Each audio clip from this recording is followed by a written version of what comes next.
On Monday morning this past week, a Facebook group that I follow posted this.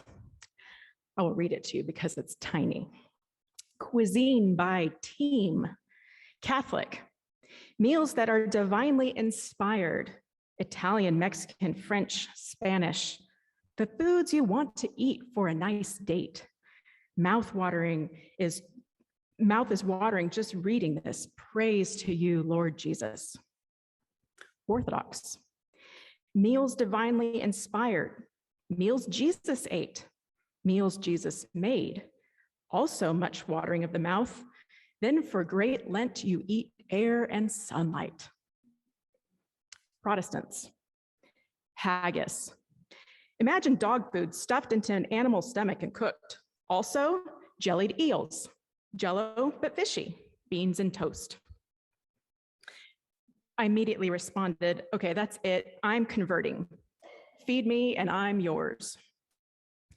I commented without even thinking about it, which tells you there's a lot of truth in my unfiltered response. Feed me and I'm yours. This started me wondering about the difference between what we eat when we're cooking for others and what we eat when we're alone. I started an informal poll of my own on Facebook. I asked, what do you eat when you're alone? Do you cook or eat out? Healthy or junk? And if it depends, please tell me on what. 44 people responded. While a handful of people did say that they cook healthy when they're alone, most people said something more along the lines of cereal and ice cream. This is more or less what I expected to hear, though I was surprised at the specificity of cereal and ice cream. As a person who is known for her love of food and cooking, it might be assumed that I would answer my own question with healthy cooking. Nope. I go for frozen pizza. The cheaper, the better. Give me salty, fatty, greasy, crunchy any day of the week over sweets.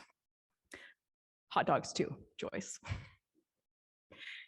This informal poll underscores something for me that I know to be true, that it is very difficult to cook for one and dine alone. It's hard to feed one's own self well. Many of those who responded with ice cream and cereal, I know for a fact are really good cooks and don't live alone. We need others to feed us good things, and having others to care for can motivate us to invest our time and energy in ways that nurture them. This is why belonging to a community can make all the difference.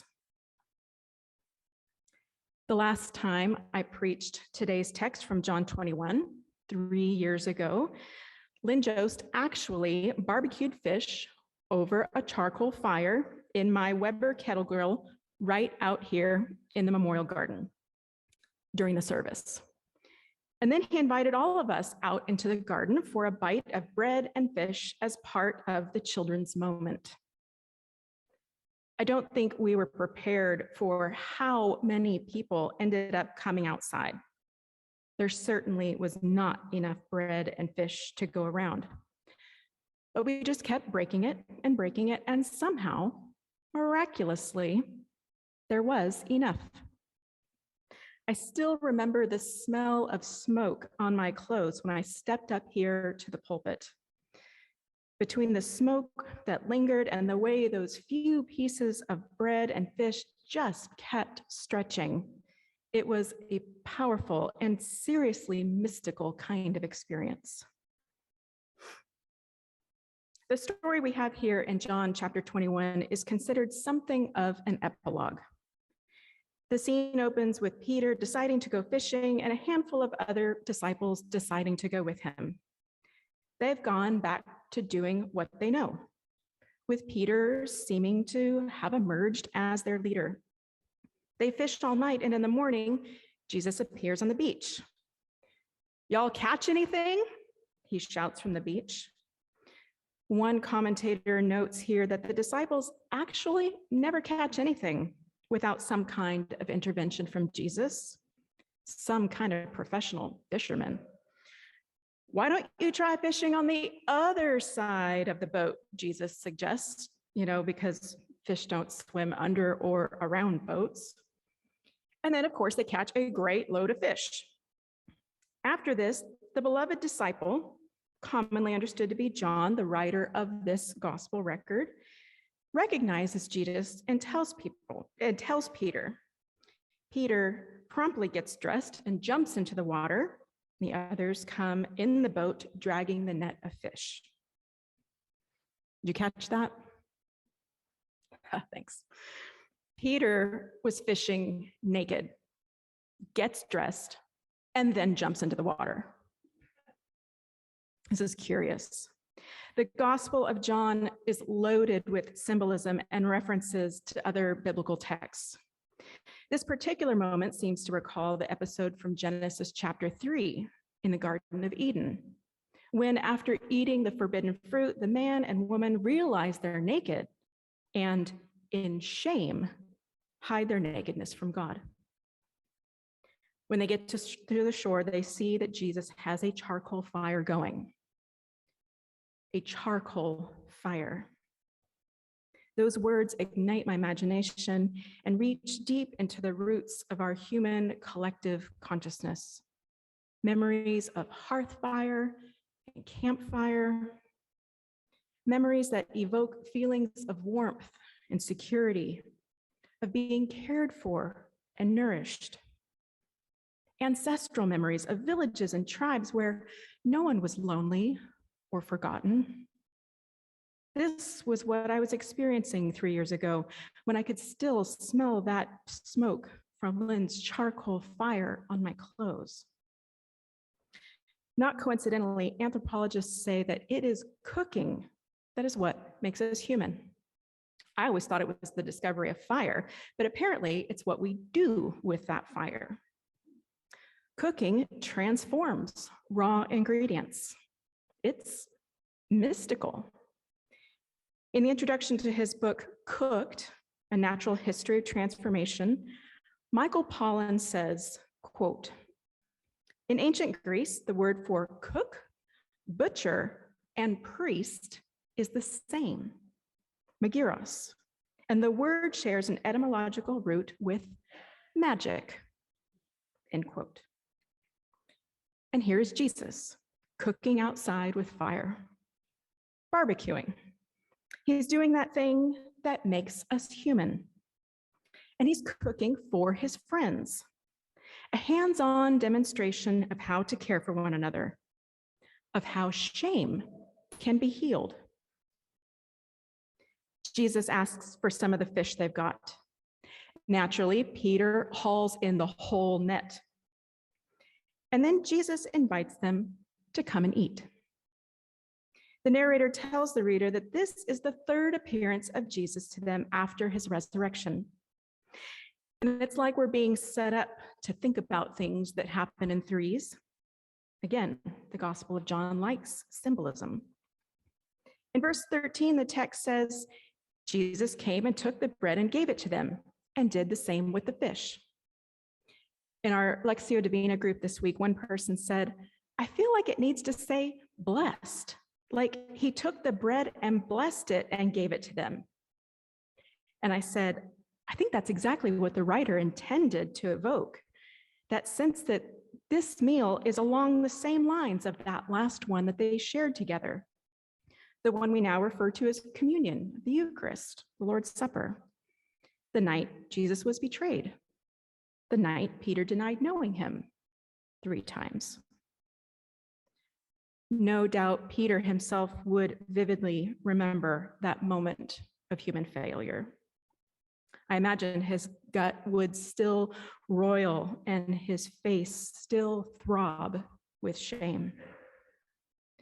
I wonder what narrative would be on autoplay in his mind at this moment. I don't deserve to be loved. I don't deserve to be forgiven. I'm such a screw up.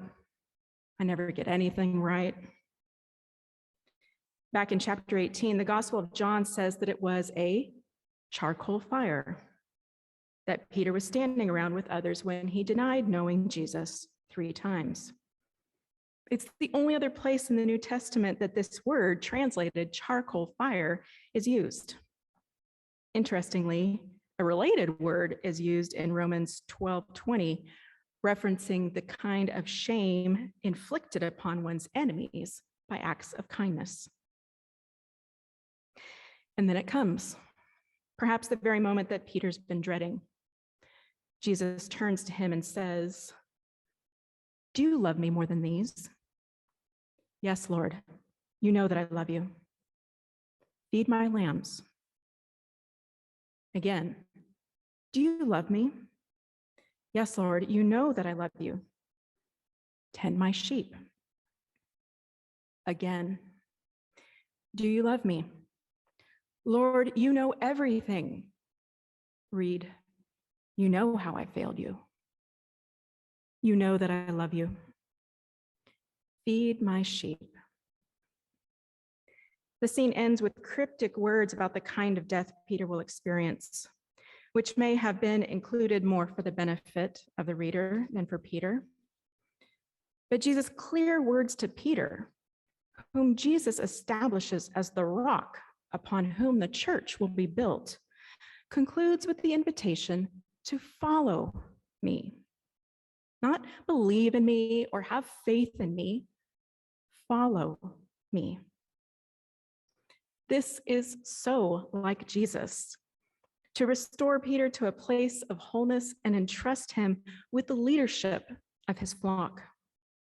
Asking, "Do you love me?" 3 times, to give Peter the opportunity to declare his love and heal his shame from having denied knowing Jesus 3 times. For me, it's no coincidence that Peter's shame is healed over a meal that has been cooked for him. When we cook for each other, when we feed each other, when we give of ourselves in ways that truly nourish and care for others, there is every possibility for a truly healing, truly mystical experience, for communion, for deep connection with God and with each other. This doesn't seem as likely to happen if we're dining alone. We certainly won't be healthy or thrive if we're trying to subsist on a diet of ice cream, cereal, and frozen pizza. We need others to feed us good things, and we need to allow ourselves to be fed by others. And having others to care for can motivate us to invest our time and energy in ways that also nurture them. And this is why belonging to a community can make all the difference. To be continued.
We need others to feed us good things.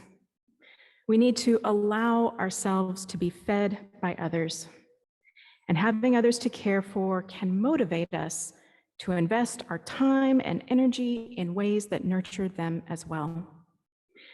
This is why belonging to a community can make all the difference. But we can't be fed if we're not able to acknowledge our hunger. Peter experienced deep shame over denying Jesus. And I wonder what shame keeps us from receiving Jesus' love through our own community. The thing about shame is that it convinces us that we don't have the right to need anything. To acknowledge a need, even to ourselves, can feel shameful. Jesus invites Peter to feed his sheep. As Peter says yes to Jesus, it heals his own shame. I wonder what Jesus would invite you to do in order to undo your own shame. What invitation to serve and to love would bring you wholeness and healing? I invite you to reflect on these questions for a few moments as we prepare to participate in the Lord's Supper.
All are now invited to come forward and receive a blessing. If you're unable to come forward, please have someone near you let me or Pastor Arthur know, and we will come to you. After receiving a blessing, you're also welcome to take either an individually sealed communion pod with the juice and wafer that will be on your left, or a piece of bread and cup which will be on your right. Please hold your chosen elements, and rather than returning directly to your seats, we invite you to make a circle all the way around the sanctuary. And you're welcome to sit along the benches or anywhere else that may be more comfortable. You have the individually wrapped pods. There are small trash receptacles near the pillars and in the back. And when everyone who wishes to participate has their elements, we will eat together. And so come, not because you must, but because you are invited. This table is for you. Come and be fed.